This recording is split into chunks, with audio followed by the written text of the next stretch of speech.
جدو جينا جدو تدرون معناته جدو معناتها نقطع اللسان ننزل ونقطع يده جينا جدو جينا جدو كفو كفو ما نحترم غير الكفو وابن الكفو حنا بدو من خابنا العن ولده جيناه جدو تدرون معناته جدو معناته نقطع لسان النذل ونقطع يده كفو كفو كفو كفو كفو كفو ما نحترم غير الكفو وابن الكفو حنا بدو من خابنا العن والده جيناه جدو تدرون معناته جدو معناتها نقطع اللسان ننزل ونقطع يده جيناه جدو تدرون معناته جدو معناتها نقطع اللسان ننزل ونقطع يده يا بنانا خواعيا الابليس وتحدى الابو والكف ولا جني ولا انسي ينادي الحياه وعيالنا تضحك بوجه الضيفه من قبل الحبل واقصانا نغلبهم يا سلم وتزبن في الوجه الدواء صعبه احس اني من الدنيا بطير كل ما جاتني هواجس يجي راسي جنان وانت يا اللي ما تبلط الحدي عادك صغير كل ما اتمنى تضاع في جيني عنفوان جيناه جدو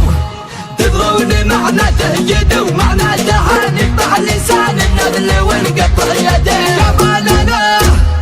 يا بنانا خواعيا الابليس وتحدى الابو والكف ولا جني ولا انسي ينادي الحياه كل يوم اكبر مع الوقت في عين الكبير وانت تسخر في عيون النشافه يا جبان تنبش النمى وتقول له سرك ببير وانت تبغى سبته بلاد وتشوه بلان لين صارت قيمتك مثل مكيال الشعير لعن ابو جدك على ابوك يا وسخ اللسان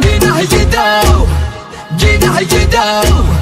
تدرون معناته جدو معناتها نقطع لسان النذل ونقطع يده انتهى حب الخشوم وابتدى تبدا النحور بعد ما شفنا قطع والعديد المعرفه انتهى حب الخشوم وابتدى تبدا النحور بعد ما شفنا قطع والعديد ما المعرفه من جهل دار الخلا يبشر بيوم الدبور ما درنا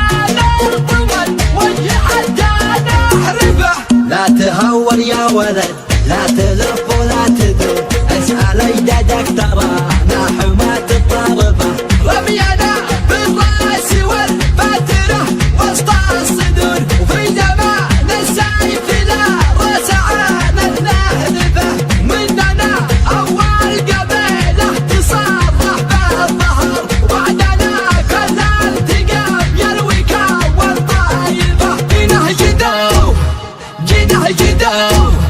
تدرون معناته جدو معناتها نقطع لسان النذل ونقطع يده يا بنانا خواعيا الابليس وتحدى الابو والكف ولا جني ولا انسي ينادي الحياه كتب كلمات هذه الشيلة شاعر سبا فارس بن ناصر الثابتي أداء أبو حنظلة السوداني.